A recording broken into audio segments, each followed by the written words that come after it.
Edwin! Edwin, teka! Halika rito at meron akong ipapakita sa'yo. Bilisan mo! Oh, ikaw pala Bilas. Pwede bang mamaya na lang? Kailangan ko na kasing pumasok sa trabaho eh. At sabi kasi sa akin ni Aling Rona, dapat maaga akong makapunta sa bahay niya para gawin yung kusina nila. Kasi aalis daw siya mamayang hapon eh. Ikaw naman. Sandali lang naman to eh. Gusto ko lang na makita mo yung bagong TV na binili ko. Bangyaring nagpadala kasi si Donna noong nakaraang araw. Kaya yun, bumili ako ng bagong TV. Ayoko na kasing manood sa maliit na TV kaya pinalitan ko na. Ganun ba? Sige. Pero sandali lang ako ah. Oo naman. Halika, dali, pumasok ka dito. Sandali lang. Huwag mong ipapasok ang tsinelas mo sa loob ng bahay namin at madudumihan ng saig. Pambira ka.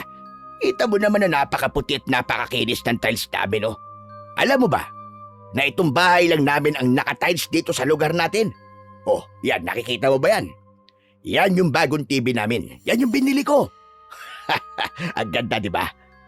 Ano ba sasabi mo? Aba, oo nga no. Ang ganda at ang laki nga. Saka mukhang modelo yan ah. Yan ba yung tinatawag na ano? Teka, ano nga ba yun? Yung bang, ano ba tawag sa ganyan TV? Flat screen. Ikaw talaga. Wala kang kalam-alam sa mga tawag na mamahaling gamit. Saka ako lang ang may ganyang TV dito sa lugar natin.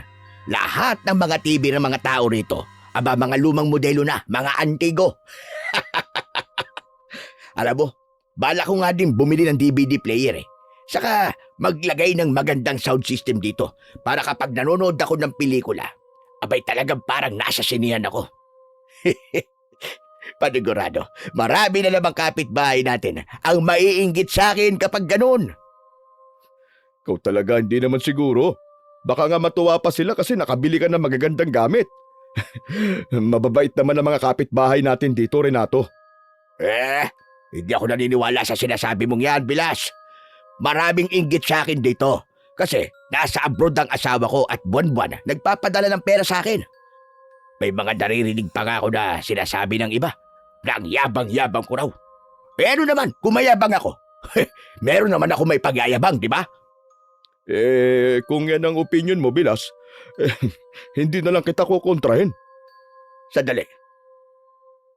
Bakit yata para sa tono ng pananalita mo iba? Wala namang problema sa tono ng pagsasalita ko, Bilas. At totoo nga yan masaya kami ni Rowena sa magagandang nangyayari sa buhay mo. Nakikita kasi namin na may pinupuntahan yung perang pinapadala sa'yo ng asawa mo. Yun ang totoo. Hindi. Parang may halong inggit yung sinabi mo kanina na para bang sinasabi mo na tama ang lahat ng sinasabi ng mga tao tungkol sa akin. Bilang magbilas tayo, papayuhan kita, Edwin. Alam mo, alisin mo yung inggit sa katawan mo. Dahil walang magandang mangyayari sa buhay mo kung ganyan ka. Nako, gawin mong inspirasyon ang nangyayari sa buhay ko para magsumikap ka at hindi kayo manatiling mahirap ng asawa mo habang buhay. Maraming salamat sa payo mo, Bilas. Pero hindi naman talaga ako naiinggit sa'yo. Masaya kami ni Rowena sa lahat ng swerte at biyaya na dumarating sa'yo. At sana, mas lalo ka pang yumaman at swertehin. O paano, sige Bilas. Kailangan ko na talagang umalis at may trabaho pa eh. Sige. Hindi na kita abalain at alam kong kailangan mong magpakapagod sa pagtatrabaho para magkaroon kayo ng pera. Ako kasi, dito lang ako sa bahay at nagre-relax. Hayahay kumbaga. Habang nanonood dito sa maganda at malaki kong TV. Ang pagiging mayabang panyero ay tila likas na sa iba sa atin. May mga taong kahit gaano karami ang biyayang natatanggap nila sa buhay, ay hindi pa rin marunong magpakumbaba. Sa halip, ginagamit nila ang kanilang tagumpay upang maliitin ang iba at iparamdam na sila ay mas nakakahigit. Magandang araw po sa inyo, Sir Blair, at sa lahat ng inyong mga tagapakinig at subscribers. Ang kwentong ibabahagi ko po sa inyo ngayon ay isa sa pinakamahirap na yugto ng aking buhay. Isa po itong karanasan na nagturo sa akin na may mga taong handang gumawa ng kasamaan para lamang makita kang bumagsak kahit pa kapamilya mo sila. Itago niyo na lamang po ako sa pangalang Edwin. At ito ang aking kwento. Panyero Stories.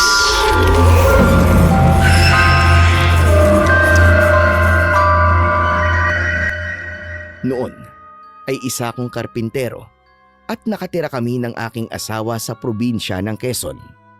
Sa isang compound nakatayo ang aming bahay at doon din nakatayo ang bahay ng kapatid ng asawa ko na si Donna at ang asawa nitong si Renato na kilalang mayabang sa aming barangay. Nang panahon na yon ay meron kaming isang anak na sanggol na ang pangalan ay Junior. Nang hapon na yon ay pagod na pagod akong umuwi mula sa pagtatrabaho. Nasa gate pa lang ako ng aming compound ay tinawag na kagad ako ni Renato. O Bilas! Mukhang pagod ka na naman ah. Oo, Bilas eh. Ang dami ko kasing ginawa sa bahay ni Aling Rona kanina. Alam mo, nagpapasalamat talaga ako sa Diyos na hindi ko na kailangan magpakapagod sa pagtatrabaho dahil nasa abroad naman si Donna eh. Masaya na ako sa negosyo ko na nagpapautang lang ako dahil kahit nasa bahay lang ako ay kumikita ako. Bakit kasi hindi ka rin mag-abroad para mabigyan mo ng maayos na buhay si Rowena at ang anak nyo? Aba Bilas, wala sa plano ko magtrabaho sa ibang bansa eh. Ayoko kasing malayo kay Rowena lalo na't 2 taon pa lang simula nang ikasal kami.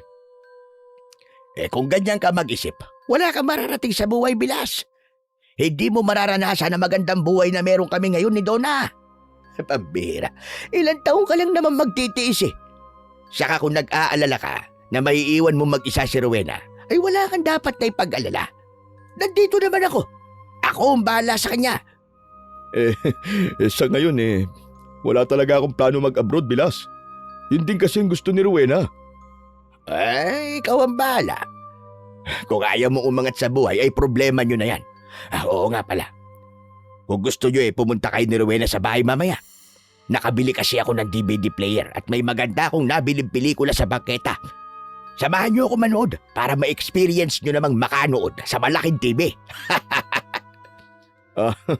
Sige Bilas, pagkatapos ng hapunan ay pupunta kami ni Rowena sa bahay mo. Nakangiting tumango si Renato sa akin at naglakad na ako papunta sa bahay. Sanay na po ako sa ganoong pag-uugali ni Renato na palagi na lamang ipinagmamayabang ang magagandang nangyayari sa buhay niya. Iniisip niya kasi na mas nakakaangat siya sa aming lahat. Ngunit sa kabila ng lahat ng yon, masaya naman po ko sa nangyayari sa buhay niya dahil parte siya ng aming pamilya. Ang ikinakatakot ko lang po ay baka may isang tao na sobrang mayabangan na sa kanya at may gawing hindi maganda. Pagpasok ko po sa bahay ay pinuntahan ko ang asawa ko na si Rowena sa kusina. Abala siya sa pagluluto. Niyakap ko siya mula sa likod at hinalikan ang kanyang buhok. Ano ba? Huwag mo muna akong yakapin at umiisda pa ako. Okay lang. Ako nga amoy araw eh. Uy, ang sarap naman yung niluluto mo. Pritong galunggong, masarap na sa'yo. Inutang ko pa nga to kanina kay Gina. Kasi kung hindi, wala tayong ulam ngayon. Di bayaran mo siya bukas. Pinasahod na kasi ako kanina ni Aling Rona.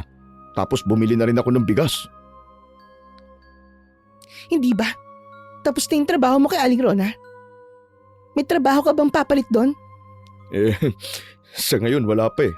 Pero huwag ka mag-alala. Maghahanap ako bukas. Oo nga pala. Anong sinabi sa'yo ni Renato kanina? Narinig ko kasi na nag-uusap kayo. Pero hindi ko masyado maintindihan eh. Yun ba? Pinapupunta niya tayo mamaya sa bahay niya para manood ng pelikula. Doon daw sa bago niyang TV. Grabe Rowena. Ang laki tapos ang ganda ng TV ni Bilas. Alam mo kapag yumaman tayo, bibili rin tayo ng ganon.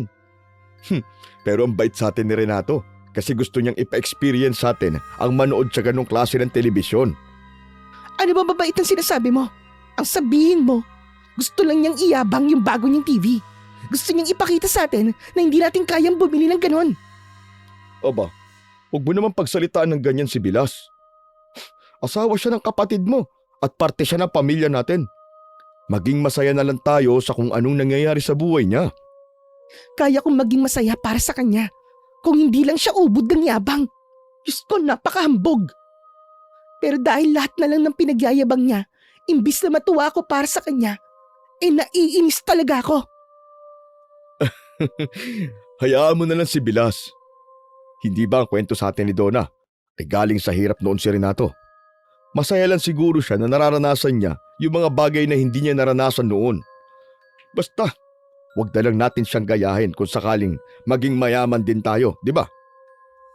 Ay nako, kailan pa kaya mangyayari yung sinasabi mo? Ang dami na nating utang na dapat bayaran. Itong bahay, hindi na natin mapaayos. Parang isang malakas na ihip ng hangin na lang ay tutumba na to eh. Tapos si Junior, ang gastos pa sa diaper at gatas. Ay, Rowena, may awa din ang Diyos. Makakaraos din tayo. Naniniwala ako na hindi habang buhay ay ganito ang sitwasyon natin. Nang natapos na sa pagluluto ang asawa ko, ay magkasabay na kaming kumain at napansin ko ang lungkot sa mukha niya. Ramdam ko na nahihirapan na siya sa buhay namin, Panyero. At masakit yon para sa akin. Kaya naman nagsusumikap ako sa pagtatrabaho upang kahit paano ay maibigay ko ang pangangailangan ng aking mag-ina. Hanggang isang gabi, habang mahimbing akong natutulog ay ginising ako ni Rowena. Bukas ang ilaw sa aming kwarto kaya nakita ko na umiiyak ang asawa ko habang karga-karga niya ang anak namin. Edwin, kailangan nating dalhin sa ospital si Junior. Ha? Bakit? Ano ba nangyayari sa kanya? Biglang tumaas ang lagnat niya. Pag-ipo ko sa leg niya, sobrang init niya. Tumawag ka na ng tricycle, sige na, para makapunta na tayo sa ospital. Gisingin na lang natin si Renato. Makiusap na lang tayo na ihatid niya tayo sa ospital gamit yung kotse niya. Huwag na, at baka yabangan na naman tayo nun eh. Pumunta ka na lang sa labasan, baka meron tricycle doon, bilisan mo na. Pero Rowena, mas mabilis natin madadala sa ospital si Junior kung kotse ang gamit natin. Sige na, dito ka lang at kakausapin ko lang si Renato. Humahangos akong lumabas ng bahay namin at kumatok ako sa pinto ng bahay ni Renato. Hindi nagtagal ay bumukas ang pinto at bumungad sa akin ang pupungas-pungas pa na si Renato. Istorbo ka naman, Bilas. Ano ba yun? Sarap-sarap ng tulog ko eh. Bilas, pasensya ka na. Emergency kasi. Kailangan kasi naming madala sa ospital si Junior. Ang taas ng lagnat eh. Makikiusap sana ako sa'yo na baka pwedeng iatid mo kami sa ospital gamit yung kotse mo. Pwede ko kayong iatid, pero babayaran nyo yung gasolina.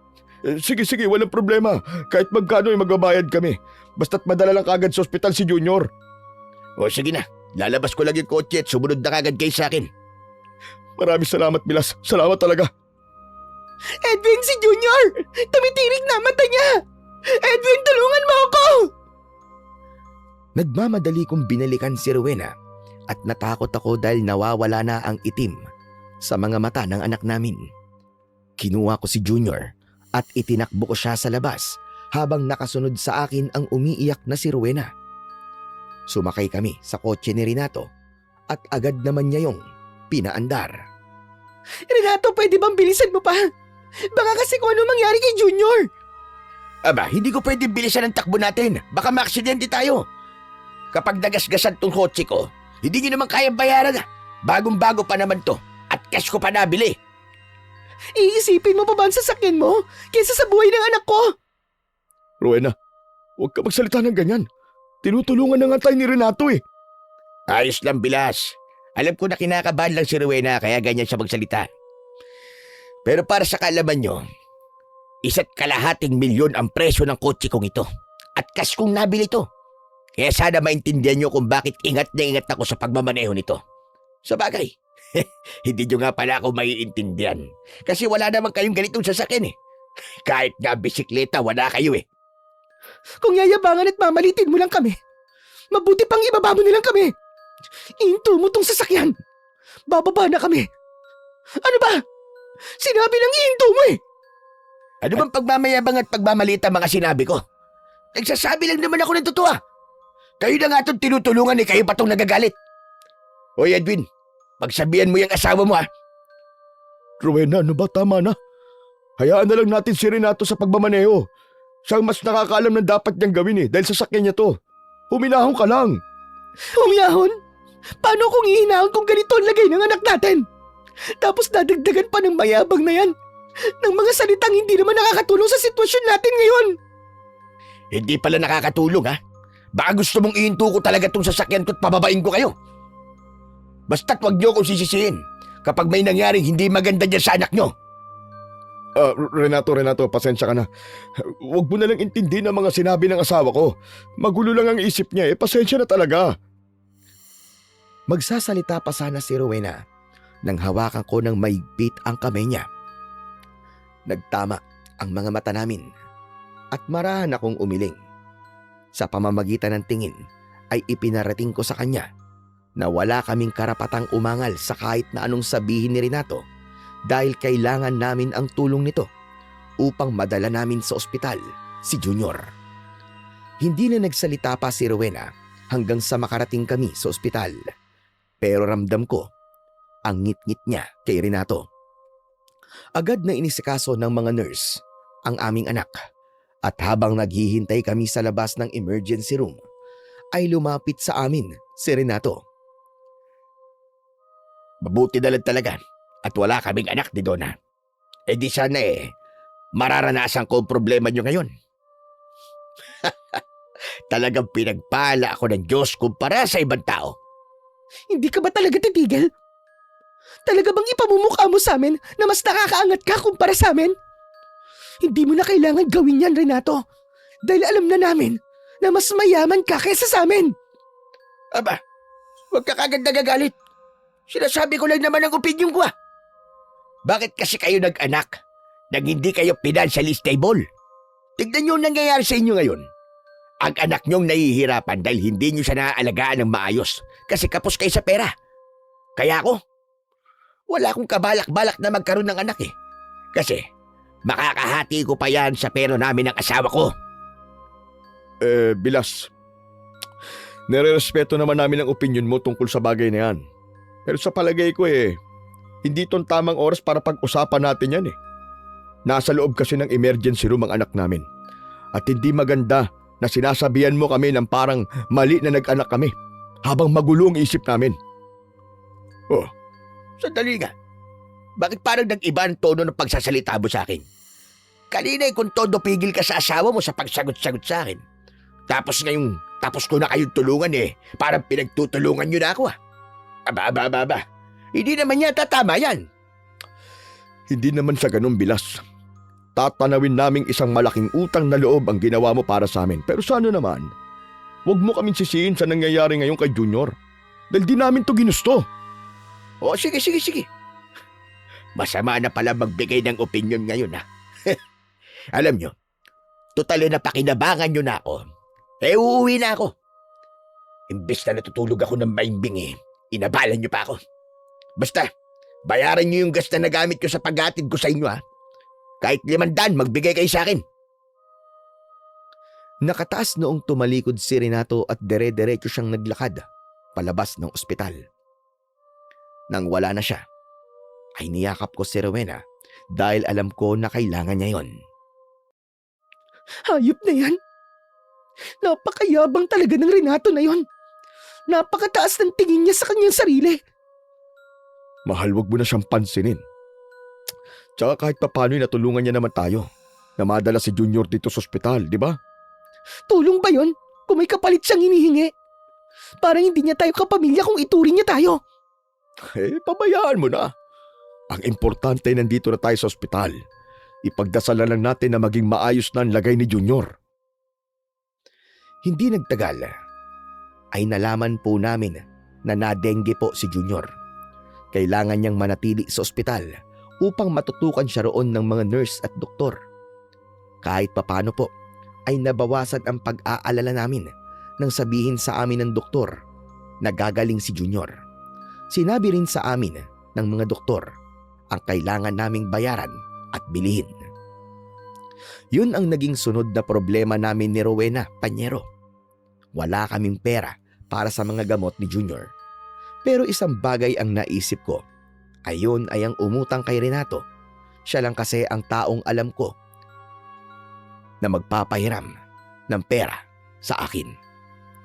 Kaya nang umuwi muna ako sa bahay para kumuha ng mga gamit ni Rowena, ay pumunta ako sa bahay ni Renato.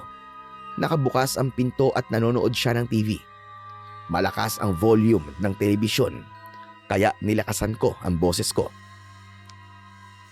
Bilas? Bilas, pwede ba kita makausap? Nakakatawa talaga itong pinapanood ko. Ang sakit na ng tiyan ko sa kakatawa. Aray ko. Ay, Diyos ko. Napautot na ako sa kakatawa. Bilas. Pasensya ka na kung aabalahin kita. Gusto sana kita makausap eh. Pabilag. Hindi ko alam kung hindi ba talaga ako naririnig ni Renato o sinasadya niyang wag akong pansinin kaya paulit-ulit at malakas kong kinatok ang pinto. Naiiritang tumingin si Renato sa akin at ipinost niya ang palabas sa telebisyon. Tumayo siya at lumapit sa akin. Anak ng putya, wrong timing ka na naman, Bilas. Hindi ba nakita na busy ako sa panonood sa bago kong malaking TV? Bilas, pasensya ka na. Pero gusto lang kasi kita makausap eh. Alam ko na sasabihin mo. Magbabayad ka na ba ng 500 para sa paghatid ko sa inyo sa ospital? O nasa na? Padagdag ko rin yun sa pagbayad ng kuryente sa susunod na linggo. Bilas, kakapalag ko na mukha ko. Nakakahiyaman pero wala pa kasi kaming pambayad eh. Ano kailangan mo sa akin? Akala ko pa naman magkakapera na ako sa iyo. Bilas, pasensya ka na talaga. Pero babayaran namin ni Rowena yun kapag nakaluwag-luwag kami. Ang ipinunta ko talaga rito, uutang sana ako sa'yo ng 5,000 piso para bumili ng gamot ni Junior. Walang-wala kasi talaga kami ngayon eh. May ganyang halaga naman ako rito. Pero ang tanong, kaya niyo bang mabayaran yan? Hindi sa minamaliit ko kayo ha. Pero magkano lang ba ang kinikita mo sa pagkakarpintero? Tapos wala ka pang regular na trabaho. Hindi sa ayaw kong pahiramin ka ng pera.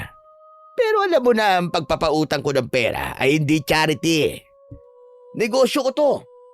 At walang kadugo o kamakamag-anak dito.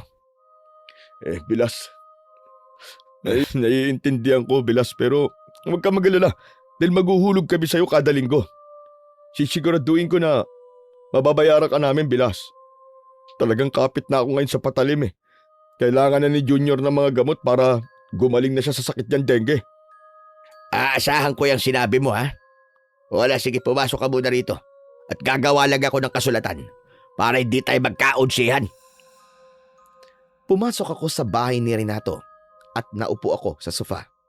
Nagtungo si Renato sa isang kwarto at nagtagal siya ron ng ilang minuto. Paglabas niya roon ay may dala siyang ballpen at papel. Hawak niya rin ang inuutang kong pera. Inabot niya sa akin ang papel at ballpen. Sinabi niya na yun ang aming kasunduan, kaya binasa ko yun ng mabuti. Nakalagay doon na tuwing Sabado ay magbibigay kami sa kanya ng 500 pesos hanggang sa matapos ang pagbabayad namin ng utang. Kapag hindi kami nakapagbigay, ay merong madadagdag na 100 pesos sa kailangan naming bayaran sa kanya. Ngunit ang talagang gumulat sa akin ay ang patong ni Renato sa uutangin kong pera. Oh, ano to? Bakit nagtahimik mo dyan? Hindi mo pa rin ba tapos basahin yung kasunduan natin? Kung okay yan sa'yo, pirmahan mo na. Sandali lang, Bilas. Sigurado ka ba rito sa porsyento ng tubo? I-check mo nga at baka nagkamali ka. 30% talaga ang patubo ko sa mga umuutang sa akin. Kaya may dagdag na 1,500 ang utang mo sa akin. Bilas, parang masyado naman yatang malaki yun. Hindi ba pwedeng babaan mo ng kahit hanggang 20%? Gaya na sinabi ko, negosyo ko ang pagpapautang at hindi charity to. Kung ayaw mo sa nakalagay dyan sa kasunduan, wag mo nang pirmahan para tapos ang usapan natin. Sige. Pipirmahan ko na tong kasunduan natin, Bilas. Maraming salamat. Pipirma rin pala. Dami pa sinasabi. Labag man sa kalooban ko, Panyero, na pirmahan ang kasunduan, ay pinirmahan ko pa rin yun. Ang iniisip ko kasi ng mga panahong yun ay ang gamot na kailangan ng anak ko. Kailangan niya yon para mas mabilis ang kanyang paggaling. Dapat ay makalabas kagad siya ng ospital upang hindi lumaki ang kailangan naming bayaran. Sa awa naman ng Diyos, Panyero, makalipas lamang ang 1 linggo ay gumaling na si Junior at nakalabas na siya ng ospital. Humingi kami ng tulong sa aming mayor at ginamit namin ang aming PhilHealth, kaya kahit papano ay halos wala na po kaming binayaran. Pagdating namin sa bahay, ay nakita namin na may handaan sa bahay ni Renato. Maingay dahil merong nagvi-video okay.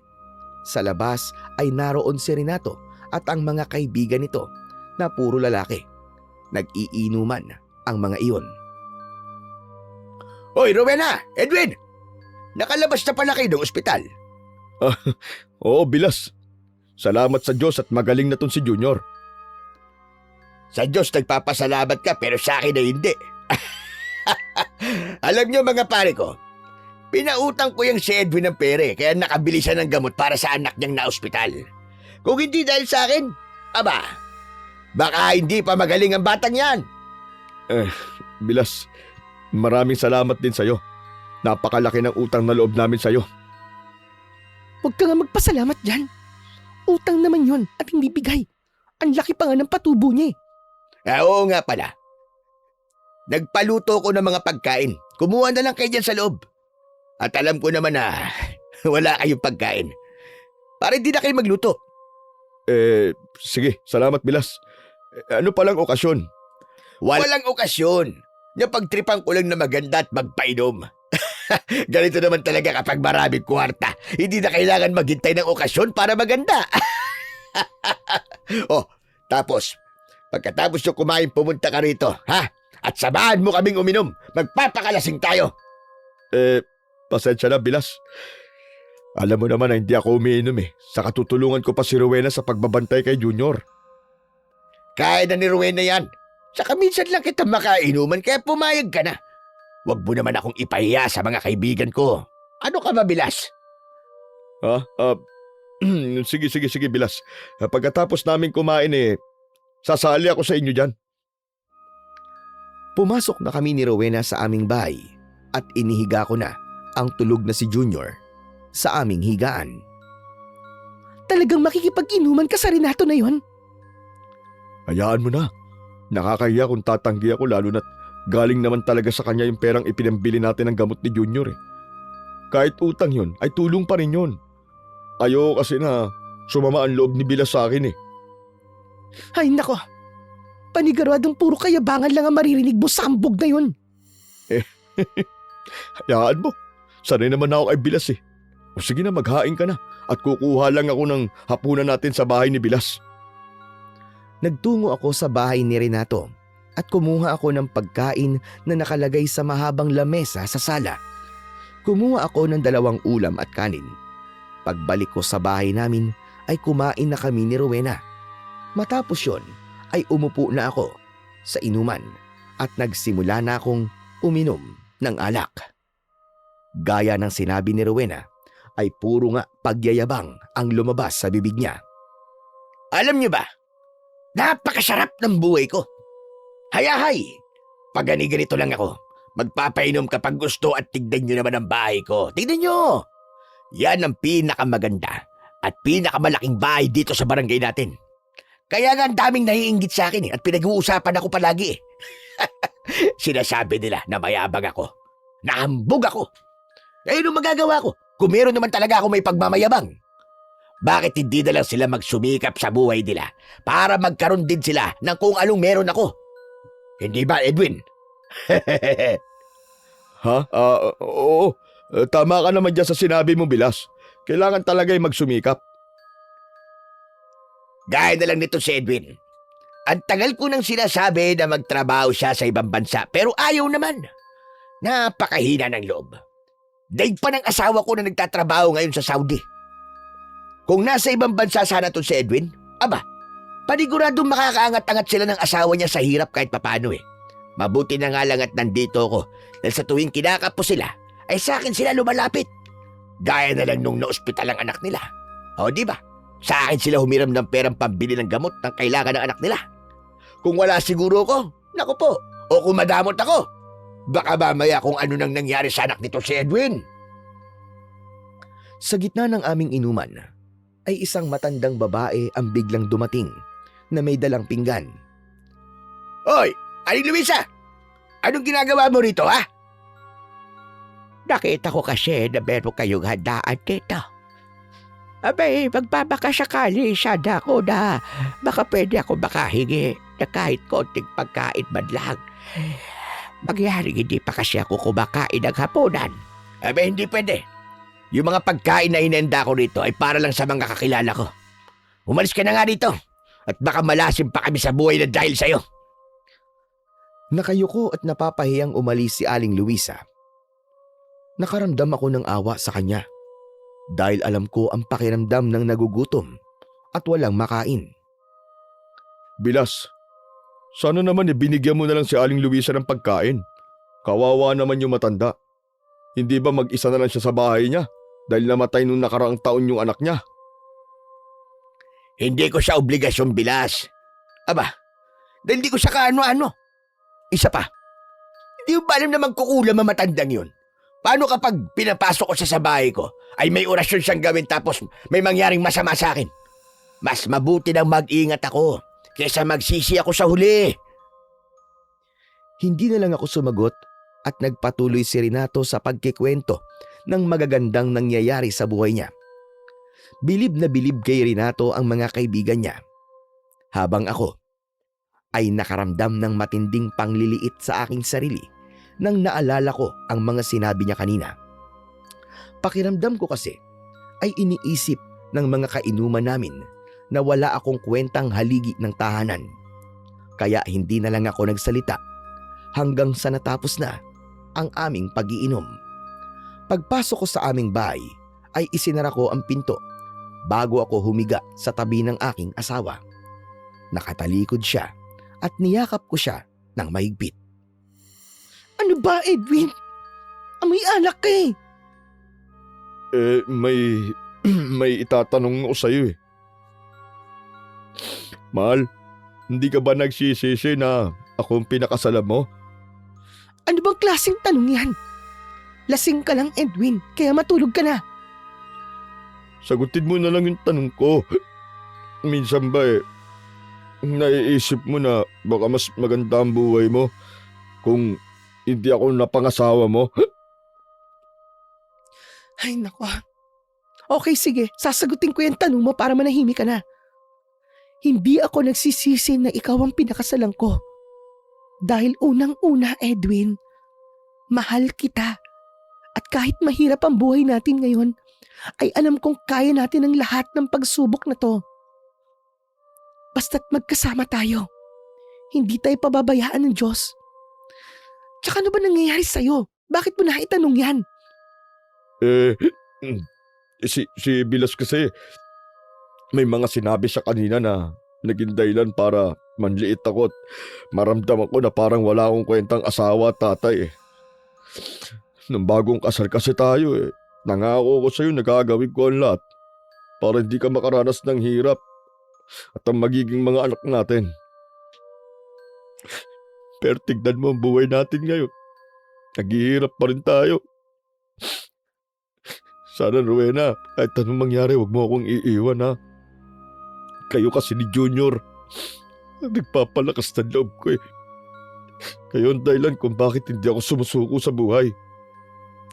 Ano ka ba? Kaya ayoko naglalasing ka kasi nagiging madrama ka eh.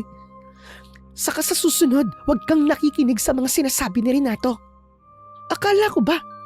Sanay ka na sa bilas mo na yun. Bakit ngayon? Nagpapa-apekto ka sa mga sinabi niya.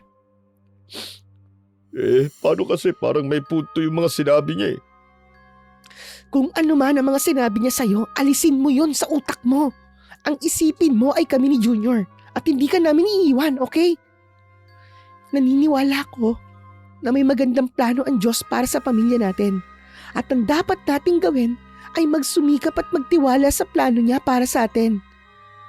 Sige na, matulog ka na dyan at madaling araw na. Kahit papano, ay gumaan ang pakiramdam ko sa mga sinabi sa akin ng asawa ko. Pumikit na ako at hinayaan ko ang sarili ko na makatulog. Kinabukasan, Panyero, ay nag-ikot-ikot ako sa aming lugar para maghanap ng pwede kong pagtrabahuan. Sakto na nakasalubong ko si Mang Erning na isa ring karpintero. Tinanong niya ako kung gusto kong sumama sa kanya sa bayan dahil kailangan niya na makakatulong sa ginagawa niyang trabaho roon. Nang sabihin niyang arawan ng sweldo, ay pumayag na kagad ako. Maghapon ako nagtrabaho sa construction sa bayan. Bago kami umuwi ni Mang Erning, ay tumaya muna siya sa loto at hinimok niya rin akong tumaya. Pero sinabi ko sa kanya na idadagdag ko na lang sa pambili ng bigas yung ipangtataya ko sa loto. Pag uwi ko sa bahay, ay napangiti si Rowena nang makita niyang may dala kong bigas at mga dilata. Wow! Saan ka kumuha ng pambili ng mga yan? May nahanap ka bang trabaho? Oo. Sinama ako ni Mang Erning sa bayan eh. Sa isang ginagawang restaurant ako nagtatrabaho ngayon. Matagal-tagal din bago matapos yun. Kaya matagal din ako magkakaroon ng trabaho. Salamat sa Diyos. Sakto kasi wala na tayong bigas. Tapos paubos na rin ang gatas ni Junior. Hayaan mo bukas, bibili ako ng gatas ni Junior at pati na rin ang diaper niya. Aba. Mukhang may pera yata kayo ah. Bilas ko pala. Nakakagulat ka naman. Nakita ko kasi na may dala kang bigas eh. Kaya naisip ko na may trabaho ka na ngayon. Baka pwede kang maghulog sa utang nyo sa akin. Ako naman nagpapaalala lang. At baka iniisip nyo na bigay ko yun porque asawa kong kapatid niyan si Rowena. Hindi naman sa nakakalimutan ng utang namin sa'yo, Bilas. Pero sa ngayon wala pa akong maibibigay sa'yo eh. Pasensya ka na, Bilas ha. Naibili ko na kasi ng bigas at pang-ulam namin yung sinahod ko. Pero pangako, bukas mag-aabot ako sa'yo. Aba, dapat lang na magbigay ka sa akin bukas dahil Sabado na. Naaalala mo pa naman siguro yung nakalagay doon sa kasunduan na pinirmahan mo. Natatandaan ko yung Bilas, walang problema. Basta, bukas ako na mismo mag-aabot sa'yo ng bayad namin. Tumango-tango si Renato at saka siya umalis. Nang wala na siya ay sumimangot si Rowena at nagsimula na siyang magpaapoy sa kalan para magsaing. Ako naman ay nagpahinga at hindi ko inisip ang mga sinabi ni Renato dahil mas lamang ang kasiyahan ko ng oras na yon dahil meron na po ulit akong trabaho. Nang sumunod na araw ay muli kaming nagtrabaho ni Mang Erning at gaya nung nakarang araw ay muling tumaya si Mang Erning sa loto. Hindi ko alam pero naisipan kong tumaya na rin at hindi naman ako umasa na mananalo ako. Pag uwi ko ay dumaan ako sa bahay ni Renato at nag-abot ako sa kanya ng hulog para sa utang namin sa kanya. Matapos yon ay dumiretso na ako sa bahay. Oh, nasaan ang diaper ni Junior? Mahal, di ako nakabili. Naghulog kasi ako sa utang natin kay Renato, saka tumaya ako sa loto. Tignan mo yung mga numerong tinayaan ko. Birthday at edad natin 3 nila Junior. Edwin naman, bakit nagsasayang ka ng pera sa mga ganyang bagay? Di naman ganun kalaki ang taya sa ganito eh. Kahit na pa eh. Malaking bagay pa rin yung para sa atin. Basta Edwin ha, huling beses mo lang gagawin yan. Wala tayong swerte sa ganyan. Yung iba nga dyan ilang taon nang tumataya sa loto. At namatay na lang, hindi man lang tumama. Hayaan mo na. Ngayon lang naman to eh. Nainganyo lang akong tumaya dahil kay Mang Erning. Saka hindi naman ako umaasa na mananalo ko rito ng jackpot eh. Nag-aalala lang kasi ako na baka malulung ka sa pagtaya dyan sa loto. Baka dyan mo na iaasang swerte natin. Mas maganda pa rin na kumikilos tayo para may swerteng dumadating sa atin. At hindi tayo dapat gumagawa ng masama at nanlalamang ng kapwa para pagpalain tayo ng Diyos. Sa totoo lang, medyo nagkaroon ako ng konting pagsisisi sa pagtaya ko sa Loto Panyero. Alam ko kasi na imposibleng sa unang beses na pagtaya ko ron ay mananalo na kagad ako. Kahit kasi hindi ganun kalaki ang perang inilabas ko sa pagtaya, ay malaking bagay pa rin yun sa mga kagaya kong talaga namang naghihikahos sa buhay, na kung tawagin ay isang kahig, isang tuka. Nang sumunod na araw, ay muli kaming nagtungo ni Mang Erning sa bayan para magtrabaho. Habang naglalakad, may nakita akong nagtitinda ng dyaryo.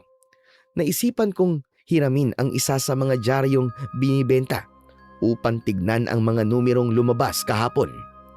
Habang isa-isa kong tinitignan ang numerong tumama sa loto, ay unti-unti akong nanlalamig. Naluha ako nang malaman ko na 5 sa 6 na numero ang nakuha ko. Tinulungan ako ni Mang Erning sa pag-claim ko sa aking premyo. Mahigit 20,000 piso ang perang nakuha ko at binigyan ko ng 2,000 si Mang Erning. Pagsapit ng hapon ay nagmamadali akong umuwi at pagdating sa bahay ay agad kong ipinakita kay Rowena ang pera. Diyos ko! Anong ginawa mo? Bakit ang dami mong pera? Saan mo ninakaw yan? Nang hold up ka ba ng snatch? Sabihin mo sa akin, Edwin. Saka hindi ba sabi mo ay hindi dapat tayo nanlalamang ng kapwa? Pero na tong ginawa mo? Bakit ka nagdakaw? Pabira ka naman, Rowena. Ang dami mo naman kagad nasabi. Saka bakit ganyan ka magsalita sa akin? Parang hindi mo naman ako kilala, mahal. Sa tingin mo ba ay kaya kong gawin ang lahat ng sinabi mo? Pero kung di ka nagnakaw, paano ka nagkaroon ng ganyang kalaking pera? Yung tinayang kong loto. Tumama ako ng 5 numero. Ano? Totoo ba yan, Edwin? Alam mo, ayoko nagsisinungaling ka, ha? Ano ka ba? Nagsasabi ako ng totoo. Sayang nga kasi hindi ko nakakuha yung jackpot eh. Kung 6 na numero sana nakuha ko, nako, milyonaryo na tayo ngayon. Pero ayos lang kahit 5. 20,000 din to eh. Diyos ko po, maraming salamat po sa biyaya pong pinagkaloob niyo po sa amin. Maraming salamat po talaga, Panginoon. Kaya nga bago ako umuwi kanina, dumaan ako sa simbahan para magpasalamat sa Panginoon. Hanggang ngayon nga, hindi pa rin ako makapaniwala na may ganito na tayong kalaking pera. Mahal, ngayon lang ako nakahawak ng 20,000 piso sa buong buhay ko. Lord, salamat po talaga. Salamat po. Ako rin. Pwede bang pahawak din ako para ma-experience ko naman? Oh, eto, hawakan mo, mahal. Aba, totoo nga. Pera nga ito. Ang sarap pala sa pakiramdam na makahawak ng ganito kalaking halagang pera. At dahil sa perang yan, ay mapapaayos na natin itong bahay natin. Tapos, maibibili na natin na maraming gatas at diaper si Junior. Mag-grocery tayo na marami at ilang araw nating hindi po problemahin ang kakainin natin.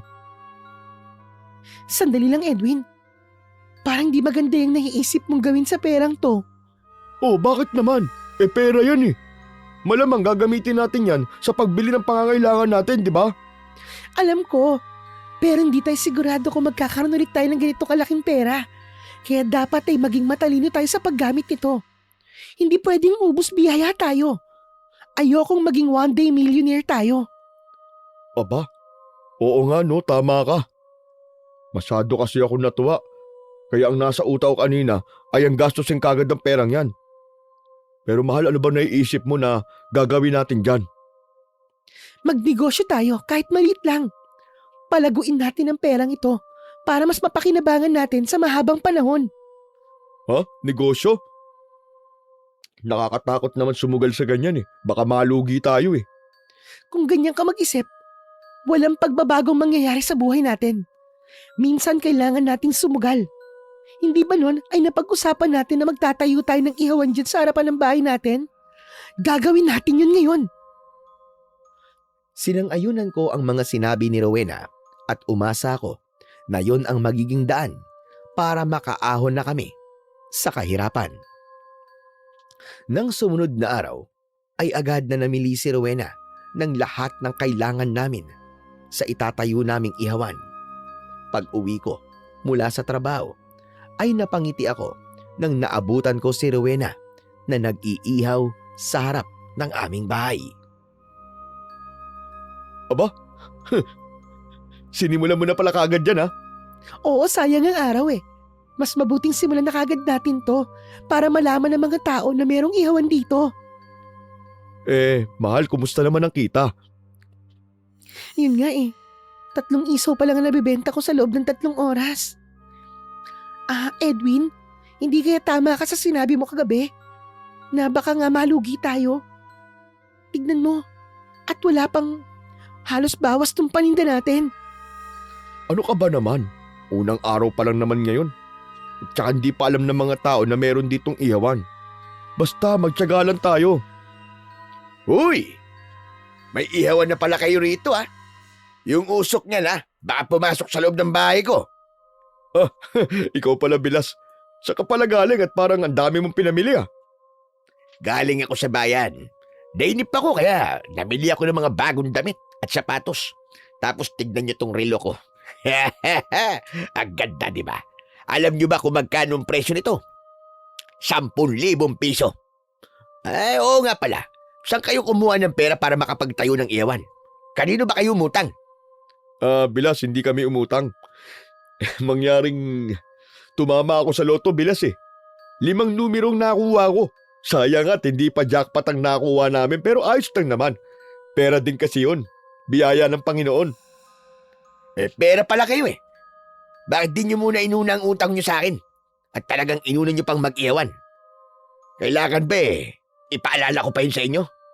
Kayo talaga'y wala kayong pagkukusang magbayad eh. Para sa kalaman nyo, kahit kamag-anak ko kayo, ay hindi ibig sabihin na absuelto na kayo sa pagbabayad nyo sa utang sa akin.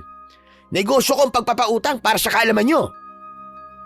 Hindi namin nakakalimutan ang utang namin sa'yo. Ang totoo nga niyan eh, itinabi ko na ang pambayad eh. O ito na ang bayad namin sa utang namin sa'yo. Kompleto na yan, kasamang napakalaki mong patubo at yung 500 para sa gasolina nung inihatid mo kami sa ospital. Mabuti. At wala na kayong utang sa akin. Kung ganito kayo palagi, makakaulit kayo. Hindi na ulit kami yung utang sa'yo, Renato. Nagipit lang kami nun, kaya namin yung ginawa. Huwag kang magsasalita ng tapos, Rowena. Dahil wala kang alam kung ano mangyayari sa mga susunod na araw. Baka isang araw kumatok na naman yung asawa mo sa bahay ko para mangutang. Saka, kaya mo ba nasasabi yan? Dahil meron na kayong negosyo? Ihawan lang yan, ihawan. At hindi kayo yayaman sa ganyan, maniwala ka. Hindi namin sinasabing yayaman kami sa ganitong paraan.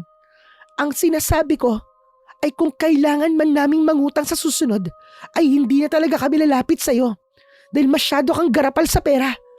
Ginagamit mo matinding pangangailangan ng tao, kaya ang lakas ng loob mong magpatong ng napakalaking tubo. Hindi ka ba natatakot sa karma, Renato? Kung meron mang karma sa buhay ko, ay yun ang good karma.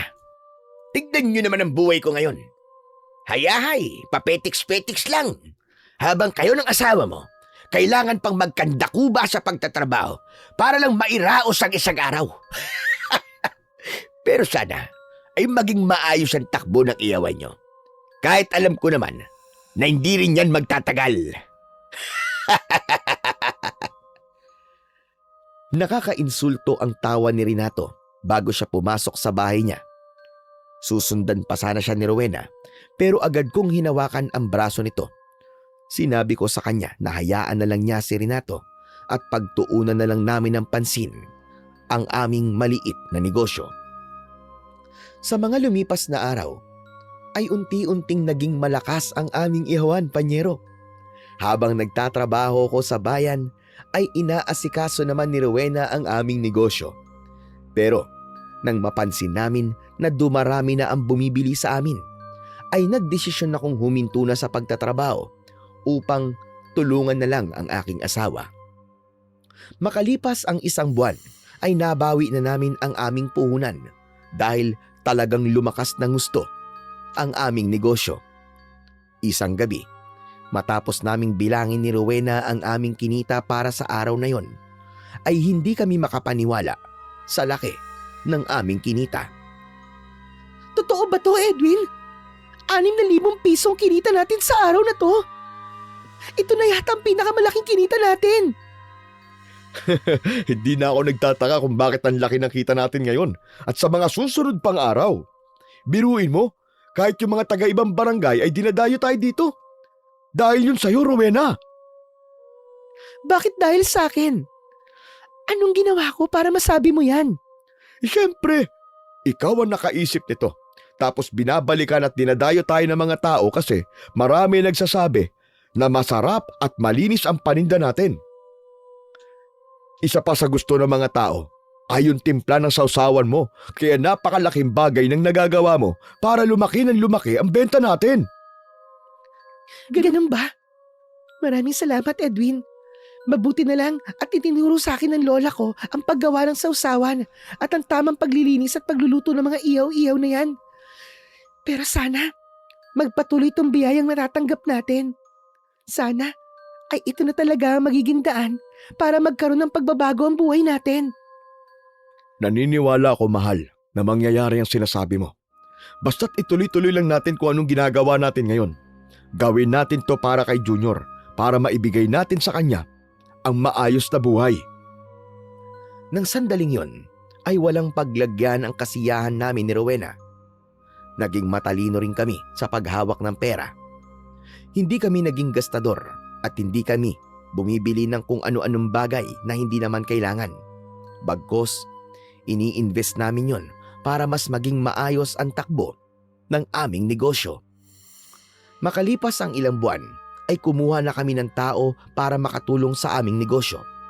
Para na rin hindi kami masyadong napapagod at may oras kami para alagaan si Junior. Unti-unti ay napaayos na rin namin ang aming bahay na matagal na naming pangarap gawin. Ngunit isang gabi, habang mahimbing kaming natutulog ni Rowena, ay ginising kami ng sunod-sunod na katok sa pinto. Sabay kaming bumangon at pagbukas namin ng pinto ay nagulat kami nang nakita namin ang asawa ni Renato na si Donna. Namumugto ang mga mata nito at sa tabi nito ay merong isang malaking maleta. Mas lalo kaming nagulat nang bigla siyang umiyak at yumakap kay Rowena. Pinapasok namin siya at pinaupo sa aming sala. Alam niyo ba kung nasan si Renato? Kanina pa kasi ako kumakatok sa bahay namin pero walang nagbubukas. Abay, nakita namin siyang umalis kaninang hapon. Siguro nakikipag-inuman yun sa kung saan. Pero hindi ba niya alam na darating ka ngayon? Hindi eh. Biglaan kasi itong pag-uwi ko, kaya hindi ko nasabi sa kanya. Pero ate, bakit pala bigla kang umuwi? Hindi ba may natitira ka pang 2 taon sa Saudi? Nakakahiya mang sabihin sa inyo. Pero ayoko maging sinungaling. Pinadeport ako ng amo ko kasi nalaman niya na pinagnanakawan ko siya. Ano? Totoo ba yung sinasabi mo, ate? Masyado kasi ako nasilaw sa pera at natukso ko sa mga alahas ng amo ko. Yun din ang dahilan kung bakit malaki na ipapadala kong pera kay Renato buwan-buwan. Pero nahuli ako at pinapili ako kung gusto kong makulong o umuwi ng Pilipinas. Siyempre, ayoko makulong, kaya umuwi na lang ako. Pero maniwala kayo, pinagsisisihan ko ang ginawa ko. Huwag ka mag-alala, ate. Hindi ka namin uhusgahan at may pagkakataon ka pa para magbago. Ang mahalaga ay hindi ka nakulong at ligtas ka nakauwi dito sa atin. Hinayaan muna namin si Donna na magpalipas ng oras sa aming bahay habang hinihintay niya si Renato. Sa kabila ng awa ko sa nangyari sa kanya, ay naisip ko na wala talagang magiging magandang resulta ang maling gawain. Bandang 1:00 ng madaling araw, nang dumating si Renato, lumabas ako para sabihin sa kanya na nasa bahay si Donna. Ayaw pa nga niyang maniwala nung una, pero pinilit ko siyang sumama sa loob ng bahay at nang nakita niya roon ang kanyang asawa, ay tila nawala ang pagkalasing niya. Nang sabihin ni Donna ang lahat ng nangyari, ay biglang nagalit si Renato. Ibig mong sabihin, hindi ka na makakabalik sa Saudi dahil sa ginawa mong pagnanakaw? Oo, sa madaling salita, ban na ako doon. Pero may ipon naman tayo, di ba? Pwede nating gamitin yon para magsimula ulit tayo. Pero mas malaki pa rin ang kita mo sa ibang bansa. Mauubos ang pera natin kung nandito ka lang. Ayoko na magtrabaho sa ibang bansa, Renato. Naisip ko rin kasi na baka panahon na para magkasama na tayong dalawa. At gaya nila Edwin at Rowena, ay magkaroon na rin tayo ng anak. Hindi, ayoko ng anak. Alam mo, kasalanan mo to eh. Kung hindi sana naging malikot yung kamay mo, hindi ka pa aalisin ng amo mo. Sana nandun ka pa rin sa Saudi at kumikita ka pa rin ng malaking pera. Hindi ka talaga nag-iisip eh. Oo, inaamin ko. Kasalanan ko kung bakit ako nawala ng magandang trabaho at mali ang pagnanakaw na ginawa ko. Pero hindi mo ba naiisip na ikaw ang talagang dahilan kung bakit kayo nagawa? Ginawa ko yon para lang may maipadala kong malaking halaga ng pera sa iyo buwan-buwan. Huwag mo kong dinadami sa kalokohan mo, Donna. Hindi ko kasalanan na nangyari sa'yo. Hindi ba noon? Kapag tumatawag ka sa akin ay palagi mo sinasabi na kulang ang pinapadala ko sa iyo at kailangan idagdagan ko yon. Ipinaliwanag ko sa iyo na yun lang ang kaya ko. Pero palagi ka nagagalit sa akin. Kaya nag-isip ako ng paraan kung paano ko maibibigay ang gusto mo. At ang pagdanakaw ang paraang naisip ko. Talagang ako pa ang sinisi mo. May sarili kang desisyon at maraming paraan para kumita ng pera na hindi ka mapapahamak. Pero mas pinili mo magnakaw. Renato, tama na. Huwag mo nang dagdagan ng bigat na dinadala ni ate. Imbis na magpasalamat ka sa kanya, sa ilang taong pagtatrabaho niya para sa inyong dalawa, ay ganyan pa ang isasalubong mo sa kanya. Oo, sabihin na nating mali talaga ang ginawa niya. Kahit ako, hindi ko gusto ang ginawa niyang yon. Pero ano ka ba? Asawa mo siya. Bakit hindi mo na lang siya tulungan makabangon ulit? Wala kayong pakialam sa kung anong sasabihin ko. Tara na sa bahay, Donna. Doon tayo mag-uusap ng tayo lang. Para walang nakikialam sa atin. Marahas na hinila ni Renato si Donna papunta sa kanilang bahay, habang kami ni Rowena ay naiwan na nag-aalala para kay Donna dahil baka kung anong gawin ni Renato sa kanya. Mula noon ay napansin namin na nagbebenta na ng mga gamit sina Renato at Donna. Sinubukan nilang magtayo ng grocery store pero ilang buwan lang ang tumagal ay nagsarado na rin yun. Sunod ay nagbenta sila ng mga gulay at isda pero nalugi din yun. Ilang negosyo pa ang sinubukan nila pero lahat ay hindi nagtagal. Habang ang ihawan naman namin ay patuloy sa pagiging malakas at napanatili namin ang pagdami ng aming mga suki. Isang gabi, habang nagliligpit kami ni Rowena ng aming ihawan sa labas ng bahay, ay dumating si Renato at Donna. Nag-aalala kami dahil dumudugo ang ulo ni Renato at umaagos ang dugo niya sa kanyang muka at sa kanyang damit. Bilas, ano nangyari sa'yo? Naaksidente ka ba? Anong aksidente yung sinasabi mo? Pinukpok ako ng bote sa ulo nang walang yung betong na yun. Sinabi ko na kasing umuwi na tayo pero ayaw mo pa. Tignan mo tuloy ang nangyari sa'yo. Bilas, bakit ka naman pinukpok ng bote? Paano? Nagparinig sa amin si Betong na ang yabang-yabang noon ni Renato tapos ngayon ay naghihirap na kami. Sa kakaya raw nalugi ang mga negosyong itinatayo namin ay dahil nakakarma na si Renato. Ayun, nagalit tong si Renato kaya nagsuntukan sila hanggang sa may nadampot na bote ng alak si Betong at ipinukpok yun sa ulo ni Renato. Ang kulit kasi nito eh. Ang sabi ko ay wag nang patulan pero pinatulan pa rin niya. Dapat lang sa kanya yun. Dahil masyadong pasmado ang bunganga niya. Kalalaking tao yung hilig-hilig magparinig. Saka hindi totoo sinasabi niya na naghihirap na tayo. Marami pa tayong pera at marami pa tayong mga gamit na pwede nating ibenta. Bilas, mas makakabuti siguro kung wag mo na lang pansinin ang mga sinasabi ng mga tao sa inyo. Talaga mapapaaway ka kasi. Alam mo na, saka gamitin mo ang pagkakataon na to para makabangon ulit kayo. Anong sinasabi mong makabangon, Edwin? Hindi kami babangon dahil hindi naman kami bumagsak. Bakit ha? Ang tingin mo ba sa sarili mo mas nakakaangat ka na sa akin ngayon? Dahil maganda ang takbo ng negosyo nyo, ganun ba?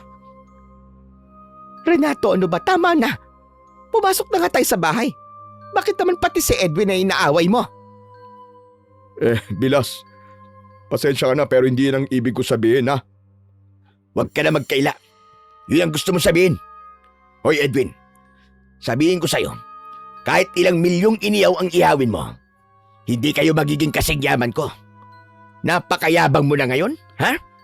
Ito tandaan mo ha. Hindi magtatagal ay mawawala rin yung iyawan nyo at babalik kayo sa pagiging mahirap. Tandaan mo yan. Sinabi ng tama na eh. Hindi mo dapat pinagsasalitaan ng ganyan si Edwin. Dahil magbilas kayo. Basta, babagsak din ang dalawang yan. At kapag naghirap ulit ang mga yan, ako ang kauna-unahang tatawa. Galit na pumasok si Renato sa bahay nila. At hindi nagtagal ay narinig namin ang pagbabasag niya ng mga gamit. Nagmamadaling sinundan ni Donna ang kanyang asawa para awatin. Nais sana naming tumulong ni Rowena pero hindi namin ginawa dahil alam naming mamasamain yun ni Renato. Makalipas ang ilang buwan, Panyero, ay doon na namin nasaksihan ang tuluyang pagbagsak ni Renato kasama si Donna. Halos maubos na ang lahat ng mamahalin nilang mga gamit dahil sa kanilang pagbebenta. Dumagdag pa na nalulung sa sabong si Renato na naging dahilan para maging madalas ang pag-aaway nila ni Donna. May mga pagkakataon na umaawat kami ni Rowena kapag nag-aaway sila. Pero sa tuwing ginagawa namin yon ay nagagalit si Renato at sinasabi niyang wala kaming karapatan na makialam sa away nila ng kanyang asawa. Sa mga panahon na yon ay itinuon namin ni Rowena ang aming atensyon sa pagpapagawa ng aming bahay. Mula sa bahay na malapit ng masira ay naging konkreto na yon at nakakabili na kami ng mga bagay na akala namin ay hindi kami magkakaroon. Nakabili na rin kami ng motorsiklo na ginagamit namin sa tuwing bibili kami ng mga paninda namin. Isang umaga, habang naglilinis ako ng motorsiklo sa labas ng bahay, ay lumabas si Renato sa bahay niya. Napansin ko kagad na hindi maganda ang timpla niya dahil nakasimangot siya. Hoy Edwin, wala ka bang ibang lugar na pwedeng paglinisan niyang mumuray mong motor? Bakit Bilas? May problema ba kung dito ko to lilinisan? Saka dito ko naman talaga to nililinisan simula pa nung nabili namin to. Yun na nga eh. Palagi mo yung nililinisan dyan. Akala mo ba ay hindi ko nahahalata na sinasadya mong ipakita sa akin ang motor na yan para inggitin ako? Napakayabang mo ah. Aba Bilas, mali ka nang iniisip. Hindi kita iniinggit. Manahimik ka. Siguro ang saya-saya mo kasi wala na akong kotse. Hoy Edwin, para sa kaalaman mo, kung anong meron ka ngayon, ay meron din ako ng mga yan noon. Kaya walang dahilan para mainggit ako sa'yo. Bilas, ikaw lang nag-iisip ng ganyan. Pero tama ka. Lahat ng meron kami ni Rowena ngayon ay meron ka rin noon. Pero nasa na mga bagay na yun? Hindi ba't wala na? Dahil napakayabang mo at hindi mo inalagaan. Alam mo Bilas, matagal na ako nagtitimpi sa'yo eh. Ang daming beses mo na akong minaliit nun. Pero tignan mo ang nangyayari ngayon sa buhay mo. Bakit hindi ka na lang mag-focus kung paano mo may babalik ang dati mong buhay? Ba't walang iya ka? Napakayabang mo talaga! Tignan natin kung makapagmayabang ka pa kapag pinadugo ko na yung nguso mo gamit tong kamao ko. Nang sandaling yun, ay talagang napuno na ako kay Renato. Kaya nang sumugod siya para suntukin ako, ay inunahan ko siya ng isang mabilis na suntok sa muka. Sa lakas ng suntok ko ay natumba siya. Mabilis siyang tumayo pero dumating sina Rowena at Donna. Nagtulong silang dalawa para awating kami ni Renato. Sumama ako kay Rowena sa loob ng aming bahay. Isinarado namin ang pinto dahil nagwawala sa labas si Renato. Hindi ako papayag na hindi ako makakaganti sa inyong mayayabang kayo! Gaganti ako, Edwin! At sisiguraduhin kong hindi mo makakalimutan ang gagawin ko sa'yo! Ano ba kasing nangyari? Bakit kayo nagrambulan? Eh paano? Kung ano nung sinasabi ng Renato na yun. Tao lang ako at may hangganan din ang pagtitimpi ko, aba. Hindi pwedeng palagi na lang akong tatahimik sa tuwing minamaliit niya ako. Sana kasi ikaw na ang umiwas. Kaysa nagkasakitan pa kayong dalawa. Para kayong hindi magkapamilya eh. Nang kumalma na ako, ay doon ko naisip na mali ang ginawa kong pananakit kay Renato. Ako ang mas malawak ang isip sa aming dalawa, kaya dapat ay nagpakumbaba na lang ako. Ngunit alam kong wala na akong magagawa para baguhin ang nangyari na. At ang naisip kong gawin ay ang humingi ng paumanhin sa aking bilas. Makalipas ang ilang araw, ay may kakaiba akong nararamdaman sa aking sarili. May mga pagkakataon na pakiramdam ko ay walang laman ng ulo ko at may mga bulong akong naririnig na hindi ko maintindihan kung ano ang sinasabi. Kahit tulog ako, ay naririnig ko ang mga bulong na para bang nanggagaling mismo sa loob ng aking tenga. Maging ang panaginip ko ay naging kakaiba rin. Masyadong malinaw at parang totoo ang mga napapanaginipan ko. Pero ang hindi ko talaga makakalimutang panaginip ay noong napanaginipan kong patay na ang aking mag-ina at nasa loob sila ng kabaong. Isang umaga, habang kumakain kami ni Rowena ng almusal, ay may narinig akong bumulong sa akin at sinabing mamamatay ang aking mag-ina. Tumigil ka na! Hindi mangyayari ang sinasabi mo! Tumigil ka na! Tama na! Tama na! Edwin, ano ba nangyayari sa'yo? Bakit bigla ka nilang sumisigaw? Hindi mo ba naririnig yung mga bulong? Ilang araw ko na silang naririnig, Rowena. Paulit-ulit nila sinasabi na mamamatay ka at ang anak natin. Kahit sa panaginip ko, pinapakita nila na mamamatay kayo ni Junior. Diyos ko po, bakit nagsasalita ka ng ganyan? Ano ba talaga nangyayari sa'yo? Ilang araw ko na napapansin na palagi kang wala sa sarili. May problema ka ba, mahal ko? Hindi ko rin alam kung ano nangyayari sa akin, Rowena. Hindi ko maintindihan kung bakit isang araw ay bigla na lang akong may naririnig na bumubulog sa akin. Nung una hindi ko maintindihan ang sinasabi nila. Pero ngayon, malinaw nilang sinasabi sa akin na mamamatay daw kayo ni Junior. Huwag ka kasing mag-isip ng kung ano-ano. Baka naman dahil lang yan sa pagod ka. Nitong mga nakaraang araw kasi, ikaw ang palaging namimili at nagbabantay sa ating ihawan simula nang umalis nang walang paalam yung tao natin doon. Mahal, ang mabuti pa siguro. Ako na lang muna ang tatao sa ihawan natin para makapagpahinga ka. Ewan ko, mahal, pero malakas ang pakiramdam ko na may kakaiba at hindi magandang nangyayari sa akin. Natatakot ako sa isang bagay na hindi ko alam kung ano. Parang pakiramdam ko anumang oras may mangyayaring masama. Mahal, magdasal ka lang palagi. Huwag mong kakalimutang magdasal. Sa ngayon ng pagpapahinga mo dapat maging prioridad mo. Huwag kang mag-alala sa akin dahil kaya kong bantayan ang ihawan natin kahit mag-isa lang ako. Nung una, ay inisip ko na baka nga tama si Rowena. Baka nga kailangan ko ng pahinga at ang kakaibang nangyayari sa akin ay dulot ng pagod at puyat.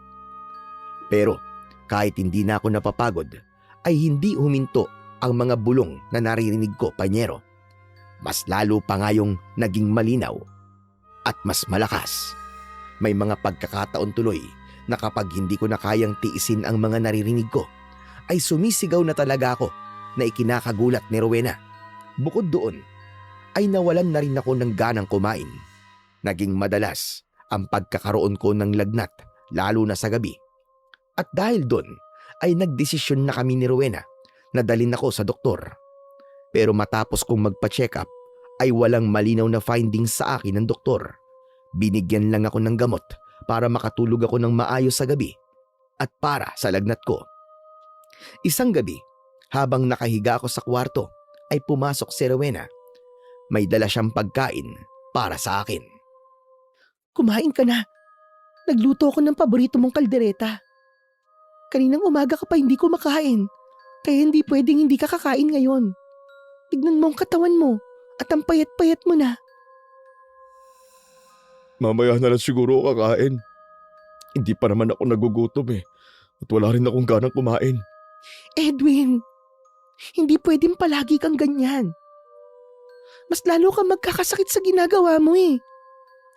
Sa tingin mo ba gusto kong mangyari to sa akin? Gusto kong kumain pero hindi ko maintindihan kung bakit ayaw makisama ng utak at katawan ko sa mga bagay na dapat ay ginagawa ko. Huwag mo kong sinisigawan. Ako na nga itong nag-aalala sa'yo. Tapos ganyan ka pa makipag-usap sa akin. Pasensya na. Hindi ko sinasadya na sigawan ka, Rowena. Hindi ko na talaga alam kung ano nangyayari sa akin eh. Kahit ako sobrang naguguluhan na. Para na ako masisiraan ng ulo. Natatakot ako na baka isang umaga pag-gising ko. Wala na ako sa aking sarili. Huwag ka nagsasalita ng ganyan. Hindi yan mangyayari. Magpapatingin ulit tayo sa doktor bukas. Hindi tayo titigil hanggat hindi ka bumabalik sa dati, pangako. Wala akong pakialam kahit maubos ang pera natin. Basta't gumaling ka lang. Naiiyak akong niyakap ang aking asawa. Alam ko sa akin sarili na kailangan kong paglabanan ang mga bagay na nasa utak ko.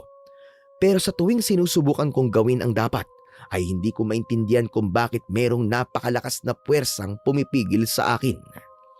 Sa mga sumunod na araw, ay iba't ibang doktor ang pinuntahan namin ni Rowena at maging sa kanila ay wala kaming nakuwang malinaw na sagot kung ano nga ba ang totoong nangyayari sa akin, panyero.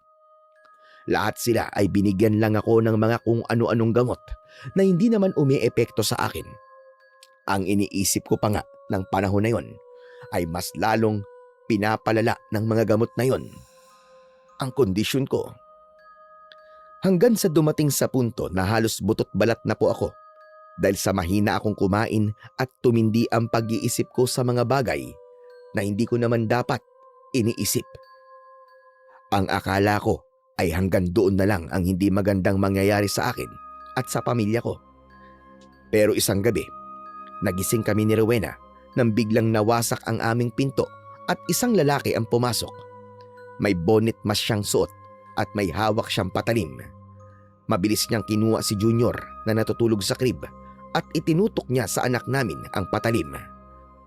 Huwag kayo sisigaw ha! Sige! Tutuluyan ko itong anak niyo!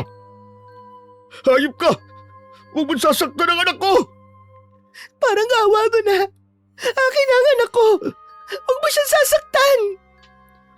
Hindi masasaktan ang anak niyo kung ibibigay niyo sa akin ang gusto ko. Nasaan ang mga alahas at pera niyo? Inumas niyo at ibigay niyo sa akin! Sige na! Sige, ibibigay namin ang gusto mo pero pakiusap. Huwag mong sasaktan ang anak ko. Gawin mo na, sinabi ko! Bilisan niyo na! Ilagay niyo lahat ng pera sa bag na to! Bilis! Papatayin ko to! Isang itim na bag ang ibinato sa amin ng magnanakaw. Nagmamadaling binuksan ni Rowena ang drawer na nasa tabi ng aming kama at inilagay niya sa bag ang lahat ng pera at alahas namin. Matapos yun ay ibinigay ni Rowena ang bag sa magnanakaw at walang ingat na inabot ng magnanakaw si Junior kay Rowena. Nagmamadaling tumakbo palabas ang magnanakaw, dala ang pera at mga alahas na pinaghirapan namin ng ilang buwan. Hahablutin ko sana ang magnanakaw pero agad akong pinigilan ni Rowena. Huwag! Huwag mo na siyang sundan, Edwin. Bitiwan mo ako! Kailangan ko mabawi sa magnanakaw na yun ang pera at alahas natin! Huwag na, Edwin. Baka mamaya kung ano pang mangyari sa'yo. Magpasalamat pa rin tayo sa Diyos na hindi tayo nasaktan, lalo na ang anak natin. Hayop siya kung sino man siya. Hindi siya patas lumaban. Kinuha niya lahat ng meron tayo. Lahat ng pinaghirapan natin ng ilang buwan. Mababawi pa natin yun. Ang importante ay buhay pa rin tayo. Pinigilan ko ang sarili ko na habulin ang magnanakaw. Niyakap ko na lang si Rowena para kahit papano ay mabawasan ang takot niya dahil hanggang sa sandaling yon ay nanginginig pa rin ang kanyang buong katawan. Labis akong pinanghinaan ng loob dahil sa pangyayaring yon, Panyero. Alam ko naman po na dapat ay magpasalamat pa rin ako sa Diyos dahil wala sa amin ang nasaktan. Ngunit hindi ko kayang hindi malungkot dahil malaking halaga ang ninakaw sa amin. Sa kabila ng panghihina ko ay matatag na tumayo si Rowena. Ginamit niya ang natirang pera na meron kami para makapagtinda pa rin siya ng inihaw. Hanggang isang araw, habang nakahiga ako sa kama, ay pumasok si Rowena sa aming kwarto. Edwin, alam mo ba na nakita ko si Renato na dumating at may dala siyang malaking bagong TV? Oh, ano naman kung bumili siya ng bagong TV? Di ba binenta nila yung TV nila dati? Baka naman naisipan niyang bumili ng bago kasi wala siyang mapaglibangan. Hindi mo ba nakukuha ang ibig kong sabihin? Saan kukuha ng perang pambili ng ganong klaseng TV si Renato? Aba malay ko. Baka naman may ibinenta silang gamit nila o hindi kaya tumama rin siya sa loto kagaya ko nun. Imposible yun eh. Edwin, may pakiramdam ako na si Renato ang magnanakaw na pumasok dito sa atin noon. Kaya siya nakabili ng TV ay dahil sa pera at mga alahas natin na kinuha niya. Rowena, huwag ka nagsasalita ng ganyan. Imposibleng gawin sa atin ni Renato yun. Oo, mayabang siya at mataas ang tingin niya sa sarili niya. Pero wala sa pagkatao niya ang pagiging magnanakaw. Alam mo, kanina ko lang to naisip eh. Nung kinargan na magnanakaw si Junior, hindi umiyak si Junior. Ibig sabihin, malaki ang posibilidad na kilala ni Junior yung magnanakaw. Tapos alam din niya na meron tayong mga alahas bukod sa pera. Hindi ba? Sina Donna at Renato lamang ang nakakaalam na meron tayong mga alahas. Ewan ko, pero napakahirap paniwalaan ang sinasabi mo, mahal eh. Kamag-anak natin si Renato, asawa siya ng kapatid mo. Kaya sigurado ako na hindi niya magagawa sa atin yun. Natigilan ako sa pagsasalita nang biglang sumakit bigla ang ulo ko. Sinundan yon ng pananakit ng aking tiyan na para bang may kung anong bagay ang gustong lumabas mula sa bibig ko. Mabilis akong tumayo. Pero bigla akong sumuka ng mabahong kulay itim na likido. Maihahalin tulad sa bulok na itlog ang amoy nun. Matapos kong sumuka ay nanghina ako at natumba ako sa saig. Tumirik ang mga mata ko, Panyero, at wala na akong naalala sa mga sumunod na nangyari. Nang nagising ako, ay nakahiga na ako sa ospital. Nasa gilid ng higaan ko si Rowena na agad nagliwanag ang muka nang makitang nagising na ako. Salamat sa Diyos at nagkamalay ka na, mahal. Anong ginagawa natin dito sa ospital? Hindi mo na dapat ako dinala rito dahil gastos lang to eh. Huwag ka mag-alala. Meron akong naitabing pera. Kahit na. Hindi tayo dapat gumagastos dahil nagsisimula pa lang ulit tayo. Hayaan mo na, sabi. May babalik pa natin ang perang nawala sa atin. Pero ang buhay mo, isa lang yan. Ano ba kasing nakain mo at nagsuka ka ng ganun? Ang sabi kasi ng doktor ay posibleng na food poison ka. Posible lang. Ibig sabihin, di na naman sila sigurado kung ano ba talaga nangyayari sa akin. Pambihira, doktor ba talaga sila? Bakit hindi nila alam kung bakit ako nagkakaganito? Hindi ko rin alam. Pero sabi naman sa akin ng doktor na tumingin sa'yo, ay pwede ka nang lumabas kapag nagising ka na. Kaya mo na ba tumayo at maglakad? Kaya ko. Saka, mas mabuti na umuwi na tayo dahil kung magtatagal pa ako rito, ay lalaki pa ang dapat natin bayaran. O sige, aalis na muna ako para mabayaran ko ng bill natin. Hintayin mo lang ako rito, ha? Nang mag-isa na lang ako sa kwartong yon sa ospital, ay nahulog ako sa malalim na pag-iisip. Nahihiwagaan na kasi ako sa nangyayari sa akin, lalo na't hindi matukoy ng mga doktor kung ano ba ang eksaktong sakit ko o kung ano ang dahilan kung bakit nangyayari ang lahat ng yon. Makalipas ang ilang araw, ay muli akong sumuka pero hindi na ako nawalan ng malay. Gusto ni Rowena na dalhin na naman ako sa ospital pero mahigpit akong tumutol. Patuloy pa rin ang mga boses na naririnig ko at pakiramdam ko anumang sandali ay mawawala na ako sa aking katinuan. Isang gabi, habang nagbabantay ako sa ihawan, ay napansin ko si Aling Luisa na naglalakad at parang nangihina dahil napakabagal ng bawat takbang niya. Nang natumba siya, ay nilapitan ko siya at dinala ko siya sa ihawan. Pinaupo ko siya roon at pinaypayan ko siya. Kumusta na po ang pakiramdam nyo? Meron po ba masakit sa inyo, Aling Luisa? Meron. Ito tiyan ko. Ho? Ano po nangyayari sa tiyan nyo? Nagugutom na kasi ako. Ang huling kain ko pa ay kagabi. Napakahirap talaga ng buhay na matanda ka na ka. Tapos ay mag-isa ka pa. Sandali lang po. Ipag-iihaw ko po kayo ng barbecue. May kanin po kami sa loob. Ibibigay ko na rin po sa inyo yun. Nakoy, wag na. Nakakahiya. Negosyo mo itong ihawan at hindi maganda na ipamimigay mo lang ang mga paninda mo. Ayos lang po. Ang importante po ay makakain po kayo at magkaroon po ng laman ng sikmura nyo. Wag na talaga, Edwin. Nakakahiya. Sige na po. Pumayag na po kayo. Hindi mo ko obligasyong tulungan.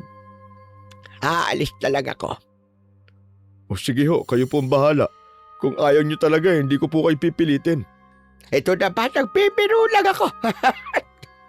Sige, bigyan mo ko ng 3 inihaw na baboy saka isaw at dugo. Medyo gawin mo tostado, tapos yung kanin ay dagdagan mo na rin, tapos yung suka, bigyan mo ko sa baso. Kita mo na, papayag din po pala kayo eh. Sandali lang po at iihawi ko na po ang mga request nyo. No problem. Agad akong kumilos para lutuin ang mga gusto ni Aling Luisa. Awang-awa talaga ako sa kanya, panyero, dahil kita ko ang panginginig ng buong katawan niya nang dahil sa labis na gutom. Makalipas ang ilang sandali, ay inabot ko na sa kanya ang 2 plastik na naglalaman ng kanin at mga inihaw. Oh, eto na po ang hapunan nyo. Ubusin nyo po yan ha para mawala na po yung gutom nyo. Saka Aling Luisa, kapag wala po kayong pagkain, magsabi lang po kayo sa amin ni Rowena at bibigyan po namin kayo. Hindi ko akalain na mabuting tao ka pala. Alam mo ba, na walang gustong tumulong sa akin dito dahil alam nila na isa akong mangkukulam. Ang akala nila ay masama akong tao dahil sa kakayahan ko na wala ang karamihan. Aling Luisa, naniniwala po ako na hindi lahat po namang kukulam ay masama. Tsaka isa pa po, alam ko po ang pakiramdam ng nagugutom at hanggat maaari, ayoko pong maranasan yun ng ibang tao, lalo na po ng isang matandang kagaya nyo. Ngayon ay alam ko nang nagsisinungaling si Renato sa akin. Abay, hindi ka pala masamang tao. Napakalayo ng sinabi niya sa akin ng tungkol sa ugali mo. Ang sabi kasi sa akin ni Renato ay mayabang ka at hindi ka marunong makipagkapwa-tao. Ho? Sinabi po sa inyo ni Renato yon? Pero bakit naman po niya nasabi yun? Bakit kailangan niya po ko siraan sa inyo? Ay, sige, kailangan ko na palang umalis. Maraming salamat talaga dito sa pagkain, Edwin. Sandali lang po, Aling Luisa. Sagutin niyo po muna ang tanong ko. Bakit po sinabi yun sa inyo ni Renato? Ano pong dahilan niya? Edwin, pakiusap iho. Ayaw ko ng gulo. Nangangako po ko sa inyo na kung ano man ang sasabihin niyo sa akin, ay hindi ko hahayaan na mapahamak ka. Kaya sabihin niyo na po kung anong dapat ko malaman. Malakas po ang pakiramdam ko na meron ho kayong tinatago sa akin. Patawarin mo ako. Hindi ko gustong gawin ito sa iyo, pero kailangan kong gawin yon dahil kailangan ko ng pera. At ngayon ay alam ko nang para makumbinsi ako ni Renato, ay nagsinungaling siya sa akin. At sinabi niya na hindi ka mabuting tao. Teka, hindi ko po kayo maintindihan eh. Ano po bang ginawa niyo sa akin? Kinulam kita, Edwin.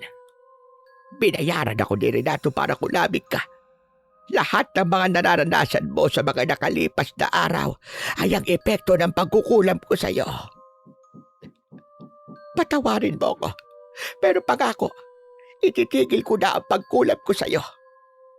Ano po ang eksakto sinabi sa inyo ni Renato? Ano po ang gusto niya mangyari sa akin?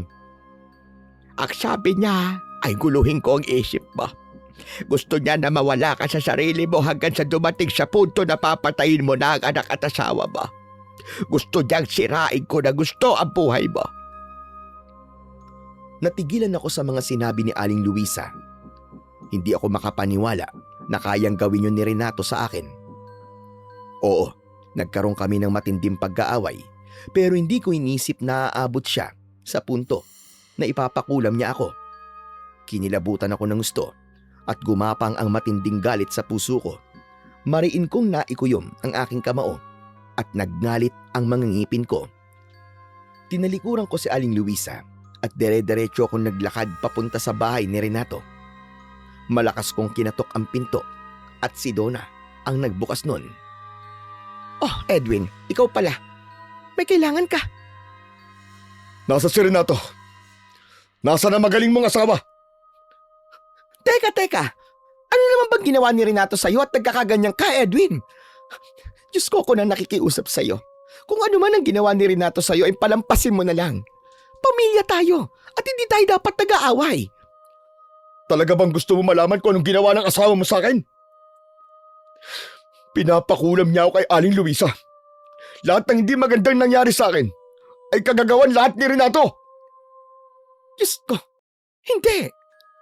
Hindi yan magagawa ni Renato sa'yo. Ginawa na niya nga eh. Iharap po sa akin ng Renato na yan. Magpalamig ka na muna ng ulo, Edwin. Saka na kayo mag-usap kapag kalmado ka na. Baka kung ano pang magawa mo sa kanya. Alam ko na hindi hahayaan ni Donna na makausap ko si Renato, kaya nilagpasan ko siya. Sinubukan niya akong pigilan na pumasok sa bahay nila, pero hindi siya nagtagumpay. Malakas kong binuksan ng pinto ng isang kwarto at nakita ko si Renato na nakahiga sa kama habang natutulog. Nilako ang pinto upang hindi makapasok si Donna. Nagpupuyos sa galit na nilapitan ko siya. Susuntukin ko na sana siya, pero natigilan ako nang may nakita akong nakasabit na itim na bag sa dingding. Hindi ako maaaring magkamali. Ang bag na yon ang dala ng magnanakaw na pumasok sa aming bahay. Kaya naging malinaw sa akin na tama si Rowena. Si Renato nga ang nagnakaw ng pera at mga alahas namin. Dahil doon ay mas lalong nadagdagan ang galit ko sa kanya. Galit na galit kong sinakal si Renato at yun ang naging dahilan para magising siya. Hayop ka! Pinakulam mo na nga ako, tapos pinagdakawan mo pa kami! Akala mo ba ay hindi ko malalaman ang lahat ng kawalang-yang ginawa mo? Papatayin kita, Renato! Papatayin kita! Dahil mahina ang katawan ko, ay madaling naalis ni Renato ang mga kamay ko sa kanyang leeg. Sinipa niya ako at napaupo ako sa saig.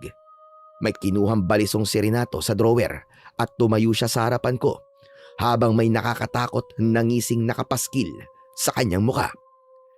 Ang lakas ng loob mong pumasok sa sarili kong pamamahay, ha? Akala mo ba'y kaya mo ko, Edwin? Tignan mo nga sarili mo. Mukha ka ng bangkay na humihinga. Napaka-demonyo mo! Paano mo nagawa sa akin to? Bakit mo ako pinakulam? At bakit mo kami pinagdakawan? Dahil ubod ka ng yabang. Umangat ka lang ng konti. Akala mo kung sino ka na. Kaya dapat lang sa'yo yan.